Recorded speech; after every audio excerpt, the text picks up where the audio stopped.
ကိုတိုးတက်အောင်လို့ကြိုးစားနေတဲ့သူတွေအားလုံးကို American citizen ဖြစ်အောင် American citizen ရှောက်တက်အောင် American citizen ဖြစ်သွားပြီဆိုလို့ရှိရင်ကိုယ့်ရဲ့မိသားစုကိုခေါ်တက်အောင်ခေါ်နိုင်အောင်ဘယ်လိုခေါ်ရမလဲဆိုတာကိုသိရှိအောင်သိချင်တဲ့သူတွေအားလုံးကိုဖိတ်ခေါ်ပါတယ်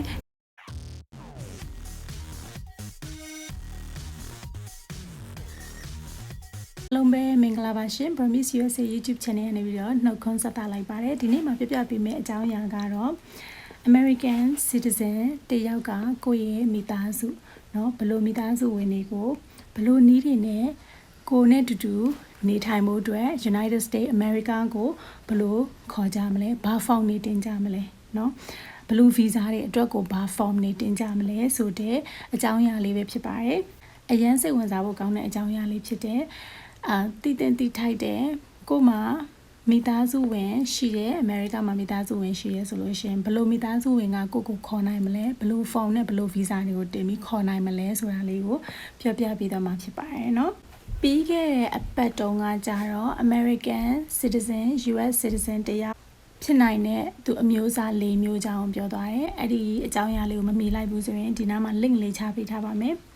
အဲ့ link လေးကိုနှိပ်ပြီးပထမအဦးဆုံးက US citizen တယောက်ဖြစ်နိုင်လားမလျှောက်ရသေးရင်လည်းလျှောက်ပြီးပြီလားလျှောက်လို့ရနိုင်လားဆိုတာကိုအရင်ဆုံးစမ်းစစ်ပြီးသွားရင်ကိုက US citizen ဖြစ်သွားပြီဆိုရင်ကိုမိသားစုကိုပြန်ခေါ်နိုင်ပါတယ်အဲ့ဒီချိန်မှာဘယ်လိုမိသားစုဝင်ကိုဘယ်လိုပုံစံနဲ့ဘယ် form တွေဘယ် visa တွေနဲ့ကိုကခေါ်နိုင်လဲဆိုတဲ့အကြောင်းအရာလေးကိုဒီနေ့ကတော့ဆက်ပြီးပြပြပေးသွားမှာဖြစ်ပါတယ်တော့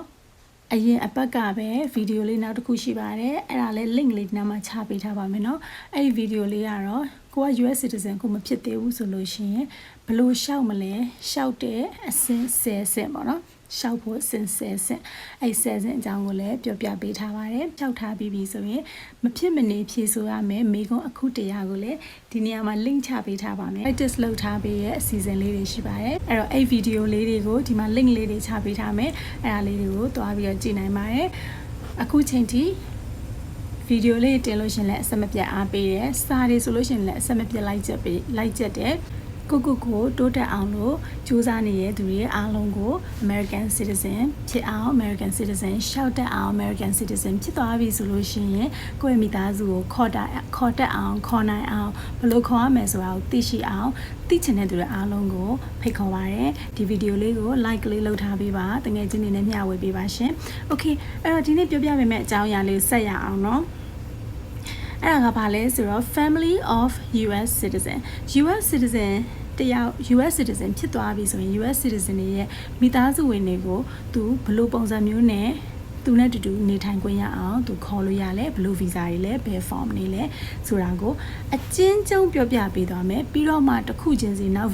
ဗီဒီယိုတွေမှာတစ်ခုချင်းစီခွဲထုတ်ပြီးတော့အသေးစိတ်လေးတွေနောက်ဆုံး form ဘယ်လိုဖြစ်ရတဲ့အထီကိုတေချာပြပြပေးသွားမှာဖြစ်ပါတယ်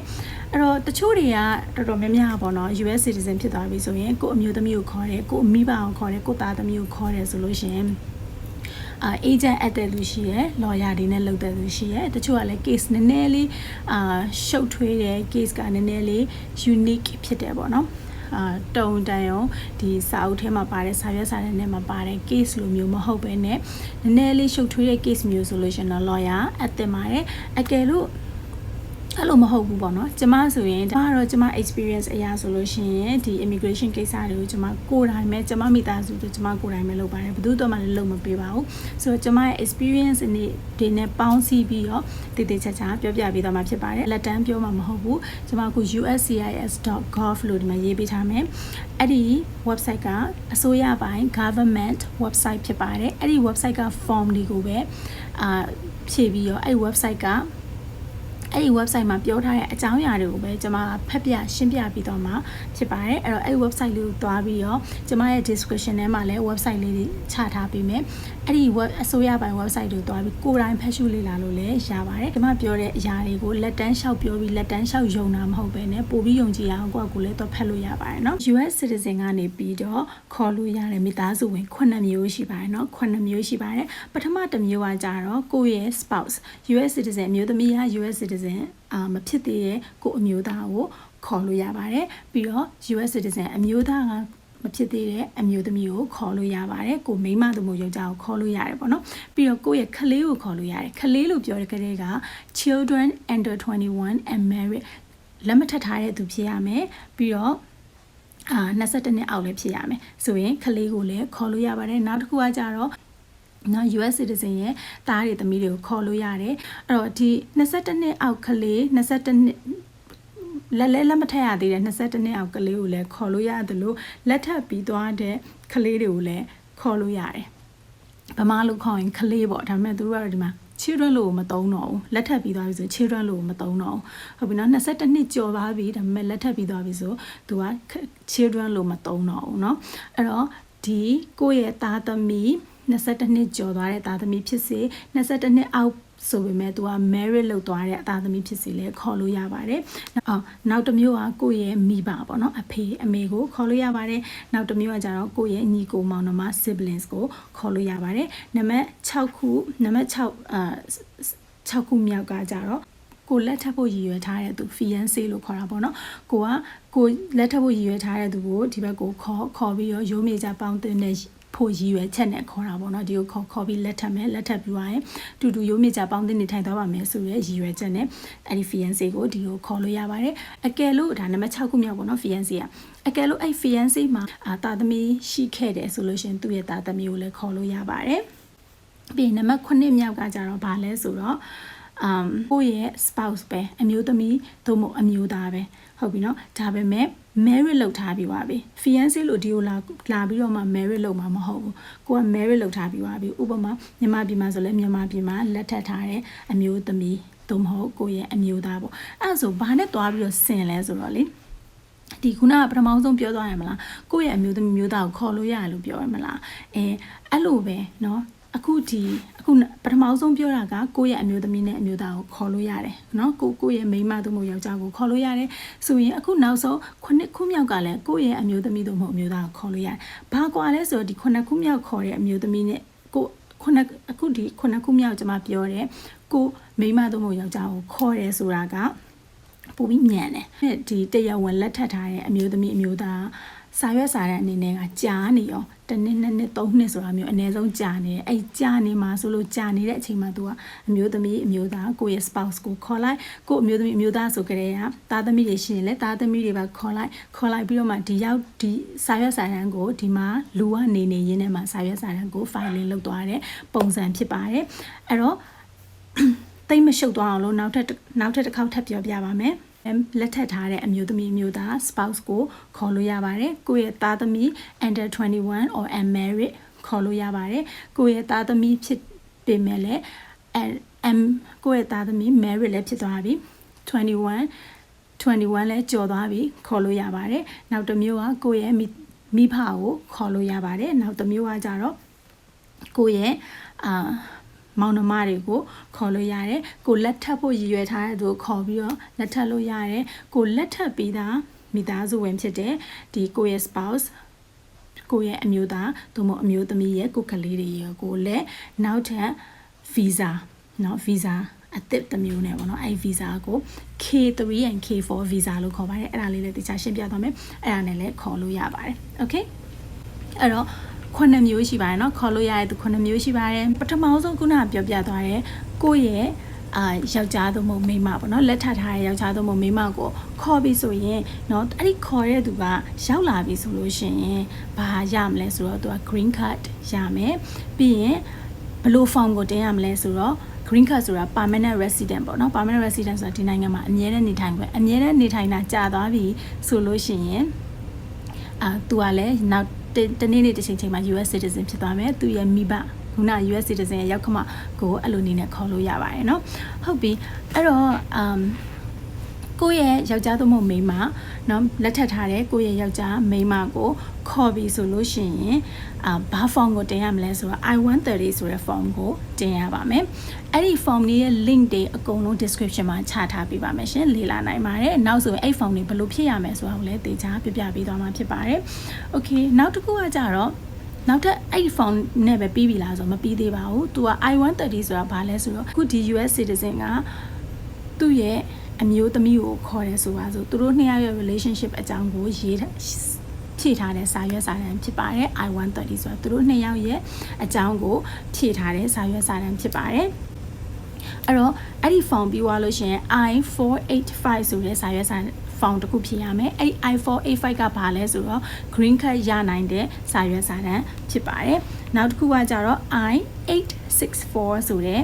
စာရွက်စာတမ်းလည်းရှိပါတယ်အဲ့ဒါက affidavit of support လို့ခေါ်ပါတယ်အဲ့ဒါကအခု US citizen ကကိုယ့်စီကိုရောက်လာမယ်လက်ထပ်ထားတဲ့ကိုမိမကိုယောက်ျားကို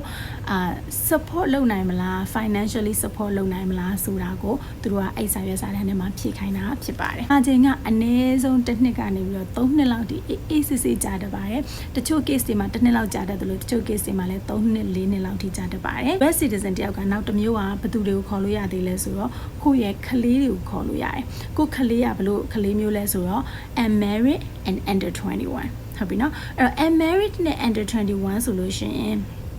သူတို့ကိုလည်းခေါ်ရမယ် form က I-130 ရယ် I-485 ရယ် I-864 ရဲ့ form 3မျိုးတင်ပြီးခေါ်ရမယ်သူတို့ဒီကိုရောက်တယ်ဆိုလို့ရှိရင်လည်း green card ရမှာဖြစ်ပါတယ်အဲ့တော့ခုနကကိုယ့်ရဲ့လက်ထပ်ထားတဲ့ဇနီးတဲ့ကိုယောက်ျားသူတို့ကိုပထမဦးစားအပေးဆုံးเนาะဦးစားအပေးဆုံးအခြေအနေလို့ခေါ်ပါတယ်เนาะခုနကပြောသွားတဲ့သူ9မျိုးထဲမှာဦးစားအပေးဆုံးသူတွေဖြစ်ပါတယ်โอเคနောက်ကိုရဲ့ကလေး under 21 and married ကိုလည်းဦးစားပေးအစုံအနေနဲ့ခေါ်လို့ရသွားပြီနောက်ကိုရဲ့ကလေးပဲပေါ့เนาะ son and daughter ကိုရဲ့သားသမီးဒါပေမဲ့သူတို့ကလက်ထပ်ထားတယ်သို့မဟုတ်22နှစ်ကျော်သွားပြီဟုတ်ပြီเนาะဆိုရင်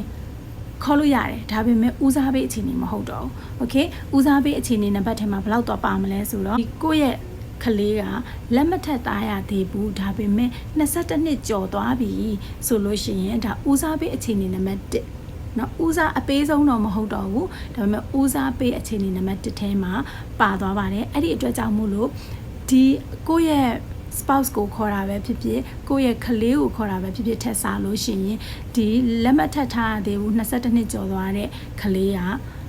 ကိုယ့်ရဲ့သားသမီးကနည်းနည်းတော့ကြာတတ်ပါတယ်เนาะကြာတတ်ပါတယ်ဒါတစ်နှစ်ကိုတစ်နှစ်ကနေ3နှစ်ကြာရင်သူကအနည်းဆုံး3နှစ်ကနေ4-5နှစ်လောက်ကတော့ကြာတတ်ပါတယ်အဲ့ဒါလေးကတော့သိထားပါမယ်စိတ်ရှိရှိနဲ့စောင့်ပေးရပါမယ်စာရွက်စာတမ်း process တွေပေါ့เนาะဒီက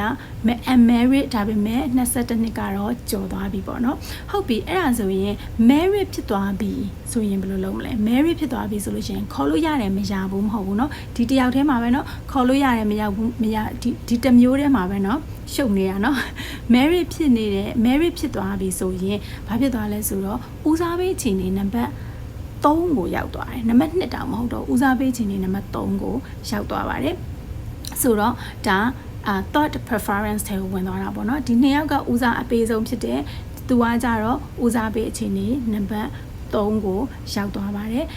အကယ်လို့ unmarried ဆိုရင်22နှစ်ကျော်သည့်တိုင်အောင်ဦးစားပေးအခြေအနေနံပါတ်1 married ဖြစ်သွားပြီဆိုလို့ရှိရင်ဦးစားပေးအခြေအနေနံပါတ်3ကိုရောက်သွားပါတယ်โอเคပြီးရင်ကိုယ့်ရဲ့မိဘကိုခေါ်မယ်ဆိုရင်မိဘကလည်းဦးစားအပေးဆုံးအခြေအနေမှာဖြစ်ပါတယ်မိဘကိုလည်းဦးစားအပေးဆုံးအခြေအနေမှာထားပါတယ်ပြီးရင်ကိုယ့်ရဲ့ sibling ဆိုတော့ကိုယ့်ရဲ့အကိုတွေမောင်တွေညီတွေညီမတွေကိုခေါ်မယ်ဆိုလို့ရှိရင်ခေါ်လို့ရတယ်ဒါပေမဲ့သူတို့ကဦးစားပေးအခြေအနေနံပါတ်4ကိုရောက်သွားပါတယ်ကျွန်မအခုပြောသွားတဲ့အခြေထဲမှာအခြေအနေတွေမှာဦးစားပေးအခြေအနေpreference first preference second preference third preference fourth preference ဆိုတာမှာ second preference ကကျန်ခဲ့တယ်ဟုတ်တယ်ဟုတ်အဲ့ second preference ကဘယ်သူအတွက်လဲဆိုတော့အဲ့ second preference ကိုကြတော့နောက်မှအကျယ်တဝင့်တေချာပြန်ပြောပေးသွားမယ်ဘာဖြစ်လို့လဲဆိုတော့အဲ့ second preference ကဘယ်သူတွေအတွက်လဲဆိုတော့ဒီနိုင်ငံမှာ green card ကင်ဆောင်ထားတဲ့ permanent resident ဖြစ်နေတဲ့သူတယောက်ရဲ့မိသားစုဝင်ကိုခေါ်တဲ့နေရာမှာအသုံးပြုပါတယ်အဲ့တော့ဒီဗီဒီယိုတွေပြီးသွားတဲ့အခါမှာနောက်ထပ်ဗီဒီယိုတွေမှာလည်းဒါဆိုဒါ United States citizen တယောက်ရဲ့အကြောင်းတွေကိုကျွန်မအများကြီးပြောပြပေးသွားတယ်ပေါ့နော် US citizen ဖြစ်ပြီဆိုရင်ဘယ်သူတွေကိုခေါ်လို့ရလဲဘယ်လိုခေါ်လို့ရလဲပြောပြပေးသွားရဲဆိုတော့နောက်တေးမှာဆိုလို့ရှိရင်လည်းကျွန်မ green card holder တွေ permanent resident တယောက်ကဘယ်လိုကိုမိသားစုတွေကိုဘယ်လိုခေါ်လို့ရလဲဘယ်လိုလူတွေကိုခေါ်လို့ရလဲနောက်တေးမှာဆိုလို့ရှိရင်လည်း America မှာနေထိုင်ခွင့်အမြဲနေထိုင်ခွင့်ဖြစ်တဲ့ permanent resident green card ရနိုင်တဲ့နီး8နီးကိုလည်းကျွန်မပြပြပေးသွားမှာဖြစ်တယ်ပြီးတော့အဲ့ဒီ8နီးထဲမှာမှအသုံးအဝင်ဆုံးဖြစ်တဲ့နီးတွေကိုလည်းကောက်နှုတ်ပြီးတော့အကျယ်တဝင့်လည်းပြောသွားမှာဖြစ်တယ်အကြောင်းအရာကိုပြန်ဆက်ရမယ်ဆိုလို့ရှိရင် spouse children under 21, and married, and son and daughter married or over 21 years old, being parents, sibling အဲ့ဒီသူ၅မျိုးလုံးကဖြည့်ရမယ့် form ကကြတော့ I-130 ရဲ့ I-485 ရဲ့ I-864 ရဲ့သူတို့တွေကရောက်လာပြီဆို green card ရမှာဖြစ်ပါတယ်အဲ့တော့ဦးစားပေးအခြေအနေနံပါတ်1 2 3 4ပုံမူတည်ပြီးတော့အခြေအနေကြာပါတယ်ဥပမာကိုယ့်ရဲ့ siblings ပေါ့နော်ကိုယ့်ရဲ့ brother sister ကိုခေါ်မယ်ဆိုလို့ရှိရင်ကြာချိန်က10နှစ်လောက်ထိတောင်ကြာတတ်ပါတယ်အဲ့တော့အဲ့ဒီသူ၅မျိုးကဒီကိုရောက်လာရင် green card တန်းရတာဖြစ်ပါတယ်ဟုတ်ပြီနော်သူတို့ကြတော့ visa ဆိုတာမပေးတော့ green card ကိုတန်းပေးတာဖြစ်ပါတယ်ပြီးအဲ့တော့နံပါတ်6ကဘာလဲဆိုတော့ကိုကဒီကိုရဲ့ရည်စားကိုရည်ရွယ်ထားတဲ့လူကို fiance ကိုခေါ်လိုက်မယ်ပြီးရင်ဒီရောက်လို့ရှင်လက်ထပ်မယ်ဆိုတဲ့ရည်ရွယ်ချက်နဲ့ခေါ်တယ်ပေါ့နော်အဲ့ fiance ကိုကြတော့သူတို့က fiance visa ဆိုတာပေးပါတယ်အဲ့ fiance visa ဆိုတာအနည်းဆုံးတစ်နှစ်ခွဲလောက်ကြာတတ်တယ်လို့ကြားပါတယ်ဒါပေမဲ့တခြား visa တွေထက်စားလို့ရှိရင်တစ်နှစ်ခွဲဆိုတာဒါအလွယ်ကူဆုံးမြန်ဆန်တဲ့ visa တစ်ခုဖြစ်တယ်ပေါ့နော်အဲ့တော့ fiance visa ဆိုတာကဘယ်သူတွေကိုပေးလဲဆိုတော့ US citizen တယောက်ကကျွန်တော်ကျမနဲ့ relationship ရှိပါတယ်သူ့ကိုကျွန်တော်ကျမယူပါမယ်ဆိုပြီးခေါ်ချင်တဲ့သူပေါ့နော်သူက I-129Fဆိုတဲ့ petition for alien fiance ဆိုတဲ့ form ကိုဖြည့်ရမှာဖြစ်ပါတယ်ပြီးရင်ဒီဘက်ကိုရောက်လာပြီးပြီဆိုရင်ရက်60အတွင်းမှာသူတို့နှစ်ယောက်ကလက်ထပ်ရမှာဖြစ်ပါတယ် US citizen နဲ့ fiance နဲ့လက်ထပ်ပြီးသွားပြီဆိုရင် green card စပြီးတော့ရှောက်လို့ရပါပြီအဲ့တော့ green card ရှောက်ရတဲ့ form က I-485 ဖြစ်ပါတယ် green card ရှောက်တာကတော့အစအဆုံးတစ်နှစ်ခွဲလောက်အနည်းဆုံးကြာတတ်ပါတယ် fiance ပေါ့နော်ကိုယ့်ရဲ့ fiance ကကလေးရှိတယ်ဆိုလို့ရှိရင်လည်းသူ့ကိုလည်းခေါ်လို့ရတယ် fiance ကိုကြတော့ K1 visa လို့ခေါ်တယ်သူ့ရဲ့ကလေးအတွက်ကိုကြတော့ K2 visa လို့ခေါ်ပါတယ် okay နောက်တစ်မျိုးနံပါတ်9နောက်ဆုံးvisa ကကြတော့ K3 visa နဲ့ K4 visa ဖြစ်ပါတယ်သူတို့ကိုကြတော့ဘယ်သူ့ကိုပေးလဲဆိုတော့ US citizen ရဲ့ spouse ဖြစ်တဲ့လက်ထပ်ထားတဲ့မိန်းမယောက်ျားเนาะခုနကသူက green card ရဖို့ရှောက်ထားပြီးသွားပြီဒါပေမဲ့ green card ရဖို့ရှောက်ထားတာကြီးကလေအရန်ကြာတယ်ပေါ့နော်3နှစ်ကြာတယ်ကွာတစ်နှစ်ခွဲလောက်ပဲစောင့်နိုင်တယ်ဆိုလို့ရှိရင် K3 visa K4 visa ကိုရှောက်လို့ရပါတယ် K3 ကကြတော့မိန်းမယောက်ျားအတွက်ပါ K4 ကကြတော့သူတို့ရဲ့ကလေးအတွက်ပါ K3 visa K4 visa နဲ့ခေါ်နေတဲ့အချိန်ခေါ်ပြီးတော့သူတို့ဒီမှာကိုယ်နဲ့တူတူရှိနေတဲ့အချိန်မှာပဲစာရွက်စာတမ်းက process လုပ်နေတာမျိုးကိုသူတို့ကို K3 နဲ့ K4 visa အရာခေါ်လို့ရပါတယ်ကိုယ့်ရဲ့ယောက်ျားမိန်းမကလေးပါเนาะသိချင်တာရှိလို့ရှင် comment မှာရေးပြီးတော့မေးနိုင်ပါတယ် US citizen တယောက်ကကိုယ့်ရဲ့မိသားစုဝင်တွေကိုဘယ်လိုခေါ်ရမလဲဘယ်သူတွေကိုခေါ်လို့ရလဲဘယ်လောက်ကြာတက်လဲဘယ်ဖောင်တွေဖြစ်ရမလဲဆိုတာကိုအကြမ်းမြင့်အနေနဲ့တော့နားလည်သွားပြီလို့ထင်ပါတယ်ဘာလို့လဲဆိုတော့အရန်ကျေပြန့်နေတစ်ခုချင်းစီကိုနောက်ဆိုရင်တည်တည်ကြကြလေးပြန်ပြောပေးသွားပါမယ်အဲ့ဒီအတွက်ကြောင့်မလို့ဗီဒီယိုလေးကို subscribe လုပ်ထားပြီးပါနောက်ဆိုရင် green card holder တွေအတွက်လည်းတည်တည်ကြကြစာလေးတွေဖတ်ပြီးတော့ပြောသွားပေးမှာဖြစ်ပါတယ် okay ကျေးဇူးအများကြီးတင်ပါတယ်ရှင်နားထောင်ပေးသွားတဲ့အတွက်ကြောင့်မလို့လည်း like လေးတွေ subscribe လေးတွေလည်းလုပ်ပေးခဲ့ပါအားရှိလို့ရှင်စာတွေများများဖတ်ပြီးတော့အများကြီးထပ်ပြောပြပေးအောင်မယ်နော် thank you bye bye Even when you feel low, you can still go. Even when you feel slow, you can still go. Even when there's no hope, you can still go. I never answer to no, man, I still go. Go, go.